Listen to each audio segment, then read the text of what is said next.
La chronique du jour. La chronique du jour. Jérôme Carlos. Bonjour. La devise de l'université d'Abomey-Calavi. Nombre d'étudiants de cette institution ne la connaissent point. L'université d'Abomey-Calavi affiche à son fronton Mens molem agitat. À traduire littéralement par l'esprit agite la matière. À comprendre plus correctement par l'esprit anime la matière, lui insuffle une bouffée de vie. Un petit regret cependant, cette devise aurait dû être fixée dans une langue autre que le latin, dans une langue connue du plus grand nombre. Il reste que cette devise est dense de sens. Elle mérite qu'on s'y arrête.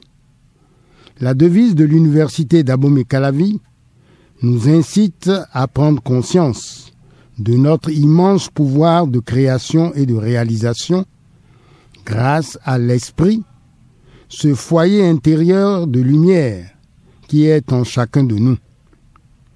Les deux mots-clés de la devise sont esprit et matière.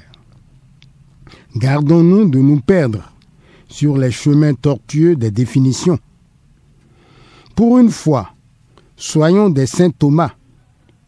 Pour croire, nous aurons besoin de voir et d'entendre, de toucher et de sentir. Arrêtons-nous pour ce faire dans la localité de Say. C'est à quelques kilomètres de Lokossa. Nous sommes soulevés d'admiration devant le merveilleux travail des potiers et des potières. Marmites, canaries, jarres, cruches, gargoulettes, fourneaux à bois ou à charbon. Il y en a de toutes les tailles, et il y en a pour tous les goûts. Ces merveilles de notre artisanat ne se retrouvent pas là par hasard. L'action d'un cerveau organisateur, c'est-à-dire l'action d'un être humain, pour ne pas dire d'un esprit, a opéré le miracle. Au départ, une matière plutôt ordinaire, voire vulgaire, en l'occurrence l'argile. À l'arrivée, de véritables chefs-d'œuvre qui nous plongent dans l'émerveillement.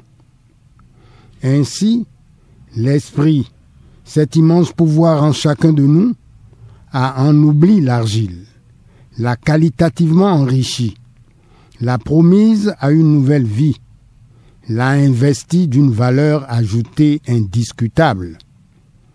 Ce qui est vrai à Say l'est tout aussi ailleurs, partout où l'homme exerce son pouvoir de création et de réalisation. L'avion dans le ciel, transportant des centaines de personnes, matérialise le vieux rêve de l'homme de voler à l'image des oiseaux. La découverte du feu par l'homme a révolutionné des pans entiers de sa vie.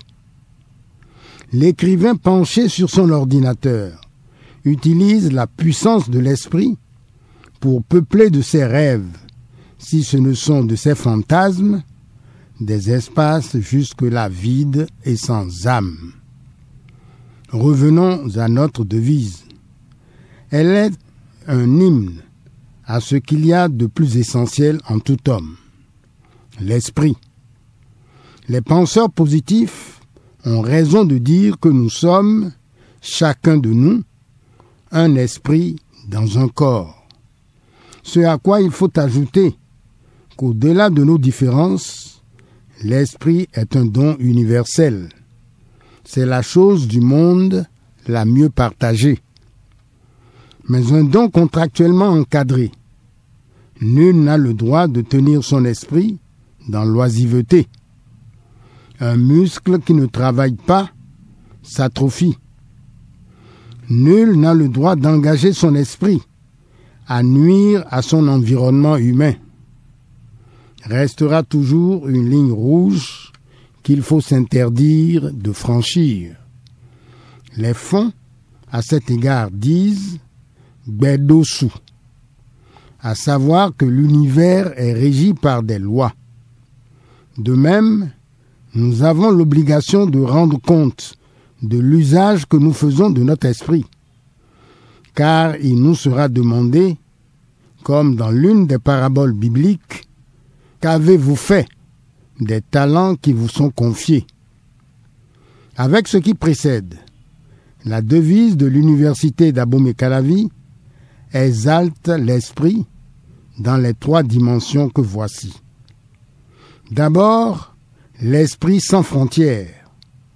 Il est ouvert sur le monde et à tous les savoirs, comme pour sceller dans le marbre la vérité selon laquelle rien de ce qui est humain ne m'est étranger. Dans le droit fil de l'adresse du grand savant sénégalais Cheikh Anta Diop aux jeunes d'Afrique, armez-vous de science jusqu'aux dents. Ensuite, l'esprit critique. L'Afrique n'a point besoin de moutons lettrés, de moutons diplômés. Il ne sert à rien de tout gober. Il faut cultiver la distanciation et le discernement. Il faut privilégier le questionnement et le doute. Enfin, l'esprit innovant. Il ouvre toutes grandes les portes de la recherche et de l'innovation. Il a pour horizon proche et lointain l'avenir, à imaginer, à rêver, à inventer. Quelle belle et merveilleuse aventure! Merci pour l'attention et à jeudi prochain.